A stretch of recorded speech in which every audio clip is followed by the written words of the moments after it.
안녕하세요. 까치살모입니다. 이번 달인 3월 21일에 미국 백악관에서 열린 기자회견에서 트럼프 대통령은 미국의 6세대 전투기인 F-47을 발표했습니다. 그래서 많은 사람들이 이 문제에 대해서 이야기하고 이걸 다루었는데요. 그럼 저도 F-47에 대해서 다루어야 할까요? 솔직히 말해서 제가 다루고 싶어도 저는 F-47에 대해서 다룰 내용이 없습니다. 기본적으로 미국이 F-47이라는 6세대 전투기를 개발한다는 거 말고 지금 나와 있는 게 없습니다. 고작 해야 공개된 기체의 실루엣만 보고 수직꼬리 날개가 없는 무미익기다. 그리고 6세대 전투기의 특징이 어떠하다는 이야기 말고는 할 게 없습니다. 한마디로 지금 이 기체에 대해서는 공개된 정보가 전혀 없는 것입니다. 그래서 다른 사람들도 그냥 6세대 전투기의 특징만 나열하고 있는데 그건 여러분도 이미 알고 있는 내용이지 않습니까? 그걸 굳이 다시 설명할 필요가 있을까요? 그래서 할 말도 없고요. 그리고 여기서 중요한 건 미국의 6세대 전투기의 성능이 아니라 우리의 6세대 전투기는 언제 나오느냐가 중요할 것입니다. 미국에 앞서서 이미 중국은 J-36과 J-50이라는 6세대 전투기를 공개를 했고 이걸 우리가 어떻게 대응을 해야 하는지가 중요할 것입니다. 그래서 저는 정말 뻔한 이야기에 불과할 F-47에 대해서 이야기하는 것이 아닌 우리의 앞으로의 6세대 전투기 개발 계획과 그리고 우리의 6세대 전투기 대응 전략에 대해서 이야기해 볼까 합니다. 우선 미국이 공개한 F-47 6세대 전투기의 F-47이라는 명칭은 아마 기억할 필요는 없을 것입니다. 왜냐하면 이 기체의 명칭은 어차피 바뀌게 될 거니까요. 결론은 이 기체가 F-47이라는 이름을 가지게 된 이유는 트럼프 대통령이 미국의 47대 대통령이기 때문입니다. 그렇기에 아주 정치적 목적으로 지어진 이름이고 그래서 다음번 미국의 대통령에 의해서 바뀌게 될 것입니다. 제가 살다 이런 정치적 목적으로 전투기의 넘버링을 정하는 경우는 처음 봅니다. 결국은 앞으로 트럼프의 다음 대통령으로 트럼프 지지 인사가 다시 대통령이 된다면 이 넘버링이 유지되겠지만 그럴 가능성은 별로 없다는 건 여러분도 잘 알 것입니다. 당연히 민주당이 차기 대통령을 당선시켜도 그러하고 공화당도 지금은 트럼프파와 반트럼프파로 나뉘어 있기 때문에 현실적으로 트럼프 대통령의 지지자가 다음번 대통령이 될 가능성은 별로 없고 트럼프 대통령의 지지자가 아닌 사람이 다음 대통령이 되면 틀림없이 바뀌게 될 이름입니다. 그래서 F-47이라는 이름은 기억할 필요가 없다고 봅니다. 그보다는 원래 이 사업의 사업명인 NGDA로 불리는 게 옳겠죠. 솔직히 이 사업은 원래 중단 위기에 있던 사업입니다. 결국은 미국에서는 이 사업을 일시 중단시켰고 실제로 이 사업이 다시 살아난 건 트럼프 대통령의 뜻에 의해서라고 봐야 할 것입니다. 그리고 솔직히 말해서 NGDA 프로그램 자체가 이미 기하급수적으로 비용이 상승하고 있었고 그리고 이 사업에 의해서 탄생하는 6세대 전투기는 어차피 앞으로 기존의 F-22 랩터와 같은 길을 가게 될 것입니다. 결국은 미국은 랩터라는 세계 최강의 전투기를 개발했지만 미 공군의 공중우세기로서 소량만 생산되고 단종되었습니다. 아마 이 기체도 비슷한 길을 가게 될 것입니다. 한마디로 말해서 미국이 가진 최신 기술을 적용해서 개발되어서 세계 최강의 전투기로 만들어지겠지만 가격 또한 세계 최고의 전투기가 될 것이고 아마 미국 말고는 도입하는 나라도 없을 것입니다. 그래서 당연히 우리가 해외로부터 6세대 전투기를 소량이라도 도입한다고 해도 우리가 이 전투기를 도입하는 일도 없을 것입니다. 실제로 미국 내에서도 이 전투기의 생산량은 200대로 잡고 있습니다. 한마디로 말해서 이 전투기가 세계 최강의 전투기가 되겠지만 이 전투기가 미 공군의 주력기가 되지도 못할 것이고 다른 나라에 대량으로 판매되는 일도 없을 거라는 것입니다. 그리고 이미 너무 비용이 상승하고 있어서 원래 미국에서는 이 사업을 중단시키고 취소시키려 했습니다. 그럼에도 이 사업이 다시 살아난 건 순수하게 트럼프 대통령의 정치적 결단에 의해서라고 보는 게 옳을 것입니다. 한마디로 말해서 트럼프는 세계 최강의 미공군이 세계 최강의 전투기를 가지는 게 당연하다는 생각으로 이 전투기 사업을 다시 살려낸 거지. 이 전투기가 미래 공중전의 중심이 되기 때문에 꼭 필요해서라고 보이지는 않습니다. 그럼 미래 공중전의 중심은 무엇이 될 것이냐라고 했을 때 미래 공중전의 중심은 역시 무인 전투기가 될 것입니다.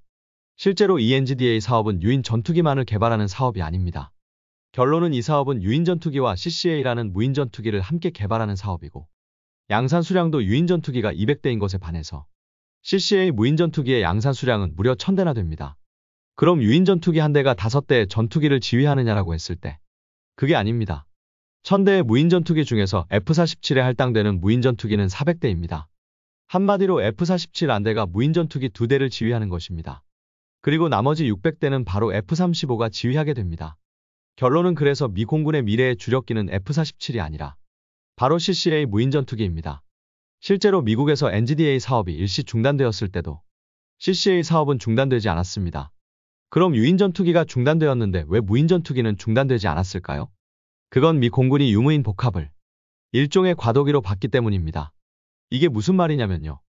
결론은 처음에 무인 전투기가 배치되면 유인 전투기가 무인 전투기를 지휘하는 로열 윙맨 개념이 사용되겠지만 그건 어디까지나 AI가 완전히 정착화되지 않은 초기의 모습이고 AI가 완벽하게 개발되면 로열 윙맨이 아닌 무인 전투기 혼자서 싸우는 형태의 공중전이 될 거라고 봤기 때문입니다. 그래서 굳이 6세대 유인 전투기가 없다고 해도 그 과도기 과정을 F-35 등으로 대체하고 그 다음에는 무인 전투기만 싸우는 완전한 무인화를 생각하고 있었던 것입니다. 실제로 지금 미국이 하고 있는 여러 시험에서 이미 AI가 운용하는 무인 전투기가 유인 전투기를 압도하는 모습을 자주 보이고 있습니다. 그래서 미공군이 미래의 공중전으로 나아가는 상태에서 가장 가치가 떨어지는 게 바로 6세대 유인 전투기입니다. 결론은 6세대 유인 전투기는 유인기에서 무인기로 넘어가는 과도기 과정 중에서 잠깐 사용되고 도태될 가능성이 높기 때문에 어쩌면 미공군이 갈수록 개발 비용이 높아지고 있던 6세대 유인 전투기의 개발을 포기해 버리려 했던 것일 겁니다. 그러다가 트럼프가 정치적 결정으로 이 기체를 다시 살려내고 넘버링을 자기 마음대로 정한 거죠. 한마디로 이 전투기는 어쩌면 트럼프 재임이 끝나면 다시 취소될 가능성이 충분히 있습니다. 그럼 우리는 어떨까요? 우리는 앞으로 중국이나 일본의 6세대 전투기에 대해서 어떻게 대응할까요? 우선 저의 짐작으로는 우리는 이 과도기를 아마 해외에서 소량의 6세대 전투기를 구매를 해서 넘길 것이라고 봅니다. 대략 2040년경에 F-15의 퇴역에 맞추어서 F-15의 대체기로 6세대 전투기를 40대나 60대 정도 소량을 구매하지 않을까 합니다. 그러나 물론 그게 F-47은 아닐 겁니다. 우선 이 기체는 너무 비싸고 그리고 미국이 해외 국가에 판매할 가능성도 높지 않습니다. 우리가 구매할 가능성이 가장 높은 기체로 꼽는 건 바로 미 해군의 6세대 전투기입니다. 미 해군은 지금 F-35를 도입하고 있지만 이 기체는 미 해군이 원하는 기체가 아닙니다. 어디까지나 3군 공통전투기라고 해서 무조건 해군도 사야 한다고 해서 억지로 구매하고 있는 거지. 미 해군은 F-35를 자신들의 주력기로 운영할 생각이 전혀 없고 그래서 미 해군은 기회만 되면 F-35의 도입 수량을 줄이려 하고 있습니다. 그리고 미 해군이 개발하는 게 미 해군용 6세대 전투기인데요. 이 전투기는 F-47과는 상당히 다른 기체입니다. 결론은 이 기체는 미 해군의 진정한 주력기가 될 것이고 그래서 미공군의 F-47과 달리 범용성도 높아야 하고 가격도 싸야 합니다. 그래서 미 해군의 6세대 전투기 개발 계획은 무조건 높은 성능만을 추구한 미공군의 F-47과 달리 상당히 합리적이고 적절한 계획을 세우고 있는 것으로 알고 있습니다. 그래서 F-47과 달리 미 해군은 이 기체를 상당히 대량으로 도입할 것이고 그리고 가격을 낮추기 위해서 해외의 주요 동맹국에도 판매할 가능성이 높습니다. 최대한 많은 수량을 만들어야지 가격과 유지비가 절감되니까요. 그래서 이 기체는 F-47과 달리 세계 최강의 기체이지는 않겠지만 상당히 합리적인 가격에 나올 가능성이 높습니다. 그래서 아마 우리가 해외에서 구매하는 6세대 전투기는 바로 미 해군의 기체가 될 가능성이 높다고 저는 보고 있습니다. 그러나 당연하지만 아무리 F-47에 비해서는 합리적이라고 해도 F-47에 비해서는 합리적이라는 거지. 이것도 절대로 저렴하지는 않을 것이고 그래서 우리가 구매할 수 있는 수량은 고작해야 40에서 60대 정도일 것입니다. 그럼 우리는 6세대 전투기를 개발할 계획은 없느냐라고 했을 때 없습니다. 우리가 6세대 전투기를 개발할 가능성은 전혀 없습니다. 우선 우리가 6세대 전투기를 개발하기 위해서는 막대한 자금이 필요한데 그걸 충당할 방법이 없고요. 그래도 지속적으로 항공기술을 개발하다 보면 언젠가는 우리도 6세대 전투기를 개발할 기술력에 도달을 하겠지만 문제는 그때쯤이면 유인 전투기의 시대가 끝날 것입니다. 그래서 우리는 유인 전투기에서 로열 윙맨의 시대를 거쳐서 완전 무인화로 가는 과도기적 과정을 아마 KF-21과 우리가 개발한 무인 전투기로 지나게 될 것입니다. 그래서 우리는 앞으로 바로 이 KF-21과 우리의 무인 전투기로 적의 6세대 전투기를 상대할 수 있어야 합니다. 그래서 어떤 의미에서는 우리의 6세대 전투기는 바로 우리가 개발 중인 무인 전투기라고 할 수 있습니다. 그리고 저는 우리가 개발하는 6세대 전투기 탐지수단과 KF-21과 우리의 무인 전투기의 조합이면 어떤 나라를 공격하는 게 아닌 어떤 나라의 공격을 방어하는 그러니까 6세대 전투기를 보유한 국가의 공격을 방어하는 전투라면 충분히 우리가 승리할 수 있다고 생각을 합니다. 그럼 아마 많은 분들이 6세대 전투기는 광대역 스텔스기로 그 어떤 탐지수단으로도 탐지하지 못한다고 이야기하실 텐데요. 미안하지만 이미 6세대 전투기를 탐지할 수단은 이미 많이 나와 있습니다. 그리고 광대역 스텔스기는 이미 지금도 존재하지 않습니까? 이게 무슨 말이냐? 기본적으로 5세대 스텔스기인 F-35나 F-22는 X밴드에서 S밴드까지의 레이더에 탐지되지 않습니다. 그에 반해서 광대역 스텔스 능력을 갖추고 있는 6세대 전투기들은 L밴드 이상의 대역, 그러니까 VHF 대역에는 5세대 스텔스 전투기들이 탐지되고, 그래서 많은 스텔스 탐지 레이더들이 VHF 같은 장파장을 사용하는 것에 반해서 6세대 스텔스 전투기들은 광대역 스텔스 능력을 갖추고 있어서 이런 장파장에도 탐지되지 않는다고 이야기되고, 그리고 그런 광대역 스텔스 능력을 갖출 수 있게 만들기 위해서 6세대 스텔스 전투기들은 하나같이 전부 수직 꼬리 날개가 없습니다. 그러나 이미 지금도 수직 꼬리 날개가 없는 스텔스기는 존재하죠. 그건 미공군의 B2 스텔스 폭격기입니다. 이 폭격기도 수직 꼬리 날개가 없고, 그래서 B2도 이미 광대역 스텔스 능력을 갖추고 있습니다. 그러나 당연히 B2가 나온 지도 오래되었고, 그래서 이미 러시아에는 B2를 탐지하기 위한 탐지 수단이 나와 있습니다. 기본적으로 기존의 장파장 레이더들은 적기의 수직 꼬리 날개에서 반사되는 반사파를 잡아서 스텔스기들을 탐지했습니다. 그러나 수직 꼬리 날개가 없는 B2가 등장하면서 기존의 장파장 레이더로는 B2를 탐지할 수 없었고, 그래서 러시아는 기존 아날로그 방식의 장파장 레이더가 아닌 A사 레이더 방식의 장파장 레이더를 개발했고, 그래서 굳이 수직 꼬리 날개에서 반사되는 반사파가 없다고 해도 동체에서 반사되는 좀 더 명확하지 않은 반사파를 가지고도 A사 레이더의 특징인 정밀 분석 능력으로 탐지할 수 있었고, 특히 A사 레이더는 일반 아날로그 레이더에 비해서 레이더파 자체도 더 강력했기 때문에 오히려 기존 아날로그 레이더보다도 더 먼 거리에서 스텔스기를 탐지할 수 있었다고 합니다. 그래서 이미 우리나라도 한화에서 VHF 스텔스 탐지 레이더를, 그리고 LIG에서 L밴드 스텔스 탐지 레이더를 A사 방식을 기반으로 개발해서 수직 꼬리 날개가 없어서 광대역 스텔스가 가능한 가오리-X를 탐지해냈습니다. 실제로 가오리-X를 탐지하는 게 일반적인 6세대 스텔스기를 탐지하는 것보다 더 어렵다고 합니다. 왜냐하면 그나마 유인 전투기는 크기가 큰데 가오리-X는 상대적으로 크기가 상당히 작기 때문입니다. 그래서 가오리-X를 탐지하는 게 6세대 스텔스기를 탐지하는 것보다도 어렵다고 합니다. 그렇기 때문에 우리에게는 이미 6세대 전투기를 탐지할 기본적인 기술은 있습니다. 그러나 우리는 이것에 만족하지 못하고 좀 더 확실하게 6세대 전투기를 탐지할 수단을 개발하는데요. 기본적으로 아무리 A사 방식의 장파장 레이더가 6세대 전투기를 탐지할 수 있다고 해도 당연히 6세대 전투기를 운용할 수 있을 수준의 공군력을 가진 나라라면 이런 장파장 레이더를 교란할 수 있기 때문입니다. 그래서 우리가 특히 국방과학연구소가 중심이 되어서 개발하는 게 패시브 레이더입니다. 이 레이더는 레이더 스스로가 레이더파를 발생하는 게 아닌 이미 공중에 존재하는 레이더파를 가지고 적 스텔스기를 탐지할 수 있기 때문에 적이 레이더를 교란하는 것 자체가 불가능한데요. 주로 우리가 사용하는 패시브 레이더는 우리가 일상에서 많이 듣는 라디오 주파수를 사용하는데요. 라디오 주파수도 일종의 장파장 주파수이고, 그래서 아무리 6세대 전투기라고 해도 전투기가 이런 라디오파가 흐르는 상공을 지나게 되면 일종의 잡음이라고 해야 하나, 파장이라고 해야 하나, 파형이 생기게 되고, 이걸 탐지하는 게 우리가 개발하는 스텔스 탐지 레이더입니다. 결론은 이건 패시브 레이더이기 때문에 교란하는 것 자체가 불가능하고, 만일 적이 우리의 패시브 레이더를 무력화시키려면 우리의 라디오 중계국을 전부 무력화시키는 방법밖에는 없습니다. 그래서 우리 국방과학연구소에서는 이걸 집중적으로 연구 중이고, 우선 기본적인 연구를 하는 1차 연구는 끝났고 지금은 2차 연구에 들어간 것으로 알고 있습니다. 그래서 충분한 기술력만 있다면 6세대 전투기도 얼마든지 탐지할 수 있습니다.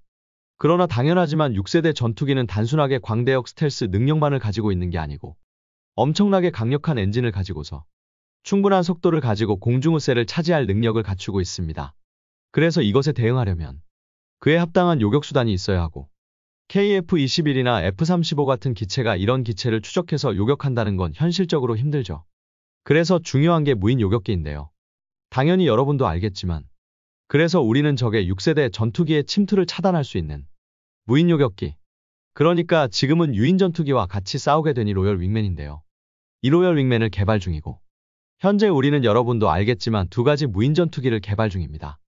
하나는 바로 가오리-X를 바탕으로 하는 스텔스 무인 공격기, 그리고 또 하나는 로열 윙맨이 될 스텔스 무인 전투기를 개발 중인데요. 그런데 여러분도 알겠지만 우리의 스텔스 무인 공격기의 시험기라고 할 수 있는 가오리-X2가 지금 잠시 개발이 중단되어 있는데요. 이건 우크라이나에서 도입한 시험용 엔진인 AR-222 터보팬 엔진이 상당히 복잡한 문제가 발생했기 때문인데요. 들어보니 지금은 그 문제가 어느 정도는 해소 방향을 잡은 것 같고, 그래서 가오리-X2는 2026년까지 완성이 될 예정이라고 합니다. 그래서 가오리 X2는 2026년부터 비행에 들어간다고 합니다. 그리고서 2030년까지 비행을 하면서 각종 시험을 하게 되고 후반기에는 엔진을 국산 5,500파운드급 엔진으로 교체해서 시험을 하게 되고 무인 공격기를 개발하기에 앞서서 2033년까지 국산 8,000파운드급 엔진을 장착한 스텔스 무인 정찰기를 먼저 개발한다고 합니다. 아무튼 다행인 건 가오리 X2의 엔진 문제가 어느 정도 해결 방향으로 가고 있다니 너무 다행한 일이 아닌가 하고요. 결론은 어찌 보면 우리의 6세대 전투기는 바로 이 무인 전투기들이라고 할 수 있습니다. 그래서 우리가 적국의 6세대 전투기에 대한 대응 전략의 중심은 우리가 개발 중인 탐지수단으로 탐지를 하고 KF-21과 무인 전투기로 요격을 하는 것입니다. 물론 이 방법은 어디까지나 방어적인 방법이지 결코 공격적인 방법은 아닙니다. 결국은 적을 공격하기에는 강력한 침투 능력이 있는 6세대 전투기가 있는 것이 좋고 그래서 저는 소량이라도 우리가 외국에서 6세대 전투기를 구매할 거라고 보는 겁니다. 그러나 순수하게 방어를 하는 거라면 굳이 6세대 전투기가 없다고 해도 충분히 우리 기술력만으로도 가능하고 그리고 우리의 6세대 전투기 요격 기술은 앞으로는 6세대 전투기를 구매하지 못하는 많은 나라들에게 좋은 수출 상품이 될 거라고 봅니다. 어차피 6세대 전투기로 적을 공격하는 거나 아니면 적의 6세대 전투기를 방어하는 것들 다 6세대 전투기 한 가지만 있다고 되는 건 아니기 때문에 일종의 공중전 시스템을 구축을 해야 합니다. 그렇기 때문에 만일 어떤 나라가 우리나라의 방공망 시스템을 구매한다면 한 가지 무기만을 구매하는 것이 아닌 여러 가지 무기가 포함된 시스템을 구매해야 하는 것입니다. 그렇기 때문에 우리의 요격 시스템은 상당히 좋은 수출 상품이 될 것입니다. 실제로 6세대 전투기를 구매할 수 있는 나라는 극히 한정적이고 많은 나라들은 6세대 전투기 없이 6세대 전투기를 방어해야 합니다. 그렇기에 우리가 6세대 전투기를 개발하지 못한다고 해도 우리의 시스템은 아주 좋은 상품이 될 거라고 보는 것입니다. 그리고 이 시스템이 적의 6세대 전투기로부터 우리를 방어해 줄 것이고요. 분명한 건 6세대 전투기는 결코 공중전의 절대적 강자도 만능도 아닙니다. 결국은 6세대 전투기를 가지고 있는 것보다 얼마나 제대로 된 방공망 시스템을 구축하느냐가 미래 공중전의 성패를 가르게 될 것입니다. 그리고 이런 미래 공중전 시스템에서 6세대 전투기는 극히 일부의 부분을 차지할 뿐이고요. 어떤가요, 여러분? 이 정도면 우리가 적국의 6세대 전투기를 방어할 수 있을까요? 이상 영상 봐주셔서 감사합니다.